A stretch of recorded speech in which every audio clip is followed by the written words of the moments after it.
पलक त्रिवेदी और आप देख रहे हैं टीवी 24 नेटवर्क। बाबा साहेब अम्बेडकर पर दिए गए अमित शाह के बयान को लेकर सियासी घमासान मचा हुआ है। कल यानी गुरुवार को संसद में इसको लेकर जबरदस्त विरोध प्रदर्शन हुआ। सांसदों के साथ धक्का मुक्की की गई। इसमें बीजेपी के 2 सांसद घायल हो गए। धक्का मुक्की करने का आरोप कांग्रेस सांसद और नेता प्रतिपक्ष राहुल गांधी पर लगा।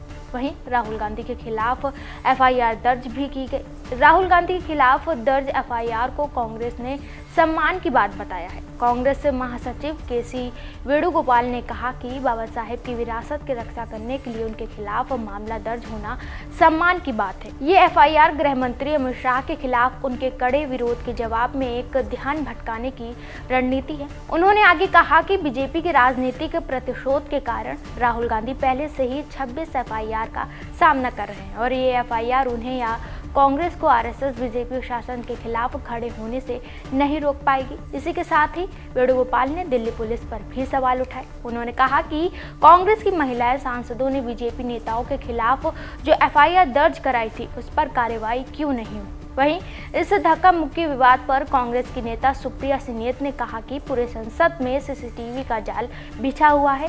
एक परिंदा नहीं हिल सकता बिना सीसीटीवी के कैप्चर के हुए। इसके बावजूद बीजेपी वाले झूठ का किला बना रहे हैं। चलिए चुनौती है, राहुल गांधी जी का धक्का देते हुए सीसीटीवी फुटेज दिखा दीजिए। दूध का दूध और पानी का पानी हो जाएगा। सुप्रिया सिनेत ने आगे कहा कि सीसीटीवी दिखाएंगे।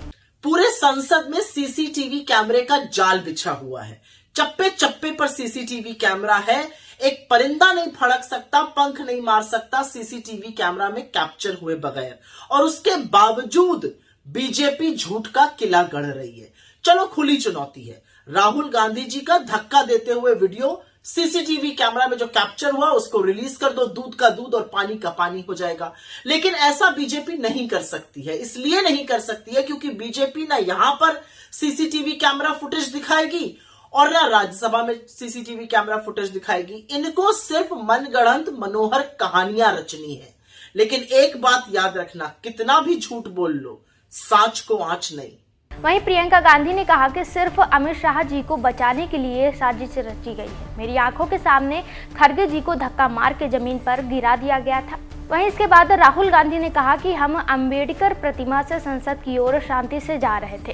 संसद की सीढ़ियों पर बीजेपी के सांसद खड़े थे जो हमें अंदर जाने नहीं देते। उन्होंने अंबेडकर का अपमान किया है, उस पर अमित शाह माफी मांगे और इस्तीफा दे। वहीं पार्टी चीफ मल्लिकार्जुन खड़गे ने कहा, बीजेपी के लोग हमें रोकने के लिए द्वार पर आकर बैठ गए। इंडिया गठबंधन की महिला सांसदों को भी अंदर जाने से रोका गया। मुझे धक्का दिया गया, मेरा संतुलन बिगड़ा और मैं नीचे गिर गया। लेकिन वे उल्टा हमारे ऊपर ही इल्जाम लगा रहे हैं कि हमने उन्हें धक्का दिया है। दरअसल 17 दिसंबर को अमित शाह ने संसद में अंबेडकर के खिलाफ टिप्पणी की थी। इसके बाद से कांग्रेस समेत अन्य विपक्षी दल बीजेपी पर हमलावर है।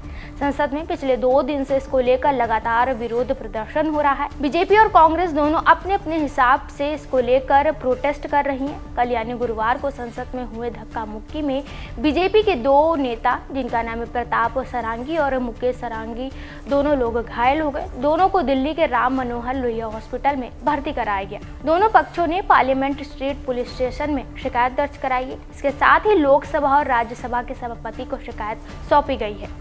एनडीए और कांग्रेस में संसद परिसर में हुई घटना के लिए एक दूसरे को दोषी ठहराया है। वहीं अनुराग ठाकुर ने कहा कि राहुल गांधी के खिलाफ शिकायत दी है। वहीं इसी के साथ कांग्रेस ने कहा कि बदसलूकी करने वाले बीजेपी सांसदों के खिलाफ शिकायत दर्ज करवाई गई है। फिलहाल के लिए इतना ही। ऐसी तमाम जानकारी के लिए देखते रहिए टीवी 24 नेटवर्क।